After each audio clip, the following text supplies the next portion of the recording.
Bonjour à tous, chose promise, chose due, voici une vidéo cette semaine.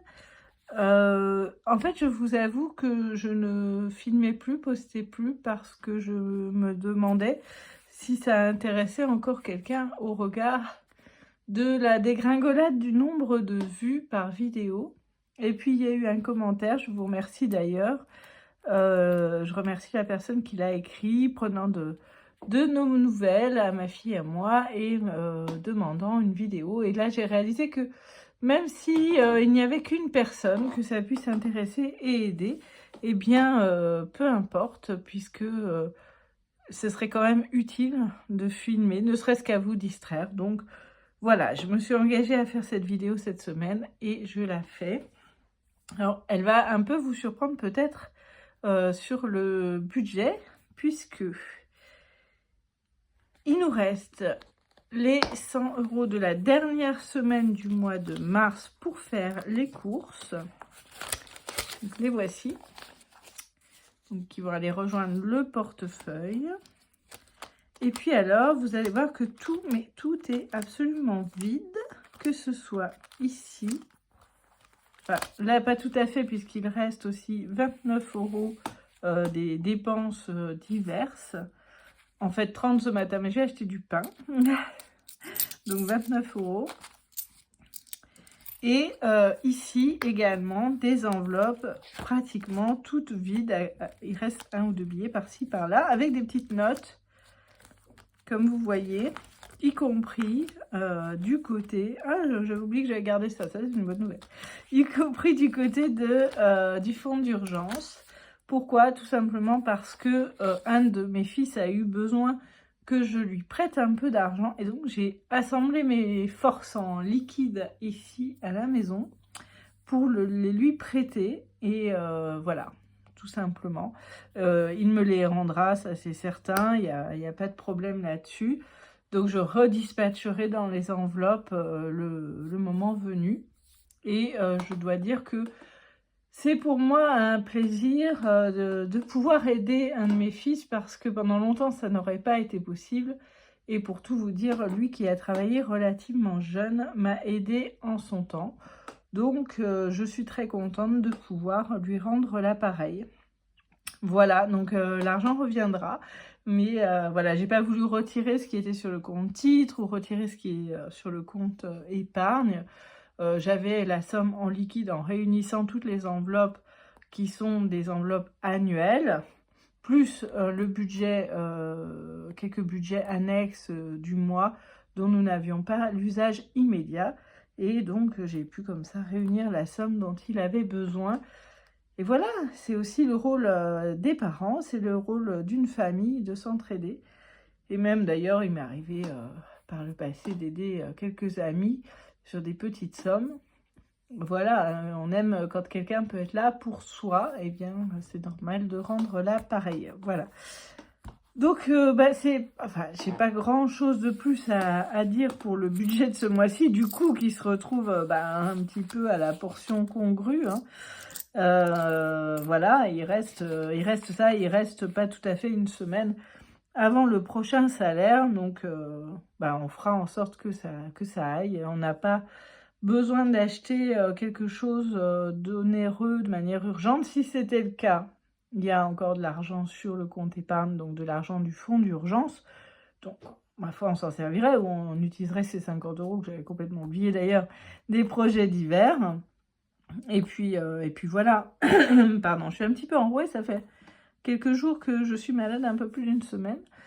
Voilà, donc oui, donc au niveau budget, rien de plus. Je vais aller faire les courses à Leclerc. J'ai pas du tout envie, en plus il fait un temps affreux, mais il va falloir y aller. Et puis ça, donc si on a un besoin quelconque, si à midi j'ai pas le temps de me préparer à manger, à emporter pour le midi, et que je dois acheter dans le quartier où je travaille, voilà, enfin des bricoles dont on peut avoir besoin, mais ça devrait aller donc jusqu'à la fin du mois qui s'approche très bientôt. Voilà, que vous dire d'autre? Je vous avais promis il y a quelque temps de vous parler de ma reconversion professionnelle et effectivement, Donc j'ai eu 2 carrières dans ma vie. Une première carrière liée à la santé, avec une profession libérale dans laquelle je gagnais plutôt bien ma vie, mais qui était exigeante à bien des points de vue et pas forcément valorisante par ailleurs. En tout cas, je m'y sentais au bout d'un peu plus de 10 ans plus forcément à ma place, et j'avais d'autres envies pour moi. Disons que c'est un métier dans lequel qui était, disons, qui avait une utilité communautaire certaine, qui à un moment avait tout à fait convenu à mes aspirations. Et puis petit à petit, je m'y étais usée. Et j'avais besoin tout simplement d'autre chose. Et à ce moment-là, j'ai repris des études universitaires, dans un premier temps, dans l'idée de juste d'avoir cet apport intellectuel dont j'avais absolument besoin, d'apprendre des tas de choses. Et puis, comme je ne suis pas le genre de personne qui fait les choses à moitié, rapidement, je me suis dit, tiens, je pourrais transformer ça en profession. Et voilà, et bon, et après ça a été un long parcours, un long parcours pour travailler avec ce nouveau cursus, à peu près 8 ans, j'ai commencé à travailler et à continuer mon ancienne profession, donc à cumuler les 2 fonctions. Et puis, je dirais un peu plus de 10 ans pour réellement en faire mon métier. 10 ans pile, non, 10 ans pile quand j'ai eu ce concours de la fonction publique qui m'a menée là où je suis aujourd'hui. Et donc à avoir un nouveau métier, alors avec ses joies, ses déceptions, sa fatigue, voilà, un métier peut-être plus, comment dirais-je, moins physique, mais qui n'en est pas moins pour autant porteur de stress et de fatigue, donc voilà, mais un métier passion aussi, il faut bien le dire. Et j'ai la chance aujourd'hui donc d'exercer dans le domaine qui est ma passion. Alors, pour ce qui vous intéresserait éventuellement, combien ça m'a coûté tout ça? Eh bien, ça m'a coûté au final extrêmement cher. Extrêmement cher parce que d'abord j'avais des revenus plutôt élevés dans mon ancienne profession, à peu près le double de ce que j'ai aujourd'hui. Parce que donc il a fallu financer de nouvelles études, accepter de gagner moins, voire bien moins à certains moments pour dégager du temps. J'ai été aussi contractuelle de l'éducation nationale pour pouvoir, quand j'étais en master, aller à l'université. J'avais fait ma licence à distance. Et donc, un contractuel de l'enseignement, donc j'étais en lycée, ça gagne 1 450 € net, donc c'était vraiment, vraiment pas beaucoup. Voilà, il n'y avait que mon salaire, et j'étais déjà seule avec ma fille. Donc voilà, et ça veut dire vivre juste, voire même accumuler un peu des dettes, hein. Ça a été un peu le cas, et c'est comme ça d'ailleurs que je me retrouve avec cette dette aujourd'hui à payer, hein, dont je vous ai déjà parlé dans mes précédentes vidéos. Voilà, donc ça m'a coûté cher. Aujourd'hui, j'ai un salaire décent, sans être mirobolant, c'est décent. Mais donc, il a fallu plusieurs années pour en arriver là, avec des conséquences. Pour autant, est-ce que je le referais? Oui. Alors, si je devais recommencer du début de ma vie en sachant ce que je sais aujourd'hui, j'irais directement vers cette profession-là. Voilà, mais à l'époque, c'était même pas une option, puisque je suis de la génération où il y avait à peu près le droit, et j'exagère évidemment, hein, mais le droit et la médecine et le reste, on n'en avait jamais entendu parler, pratiquement, quoi. J'exagère vraiment, je caricature exprès, mais je pense que je suis de la génération qui a vraiment souffert de problèmes d'orientation. Donc voilà. Et donc je referai différemment, puisque j'irai donc directement vers ce cursus-là.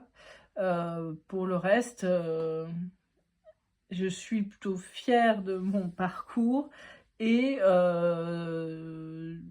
connaissant les sacrifices que ça a impliqué, je le referai quand même parce que aujourd'hui, c'est une satisfaction d'en être arrivée là et d'avoir réussi à bosser avec ce cursus-là, à faire vraiment, à avoir vraiment complètement une deuxième vie. Et en tout cas, je veux témoigner du fait que c'est possible, que oui, ça implique des sacrifices, que bien sûr, il faut travailler, mais malgré tout, ça reste tout à fait faisable. Et quand j'ai commencé, j'avais encore les 3 enfants à la maison. Et voilà, et j'avais une maison donc avec un conjoint, avec un métier à temps plein. Et donc ça a été possible malgré tout. Alors en licence, je travaillais beaucoup le soir jusqu'à une heure assez avancée, ce qui m'empêchait pas de me lever tôt le lendemain matin. Mais j'étais encore jeune et j'ai pas le sentiment d'en avoir souffert, donc voilà. Voilà ce que je pouvais vous dire sur ce sujet-là. Oui, et puis aujourd'hui, maintenant, l'objectif, c'est de continuer à évoluer dans le secteur dans lequel je suis. Pas forcément exactement la même profession, parce que il y a plusieurs opportunités qui se présentent, que ce soit des fonctions de direction, que ce soit en allant vers l'enseignement, que ce soit... Bref, voilà, mais il y a plusieurs possibilités de faire évoluer sa carrière. Et donc, mon intention maintenant est de faire évoluer ma carrière pour, disons, continuer à faire surtout ce que j'aime dans ce métier et délaisser les choses qui me conviennent moins. Alors, on peut se dire, mais il y a toujours des choses pas très agréables dans un métier, etc. Oui, mais quand on a consenti les sacrifices que j'ai consentis pour en arriver là, bien, on veut tout simplement ne pas l'avoir fait pour de nouveau se trouver dans une situation où on n'est pas bien au quotidien dans ce qu'on fait. Je ne sais pas si vous voyez ce que je veux dire par là. Voilà, quand on a fait tous ces sacrifices-là, c'est pas pour finalement ne rien y gagner. Et je parle pas là d'argent pour le coup, mais vraiment de confort de vie, de plaisir à faire ce qu'on fait, etc. Donc mon idée est de continuer à avancer et à aller vers les objectifs qui sont les miens.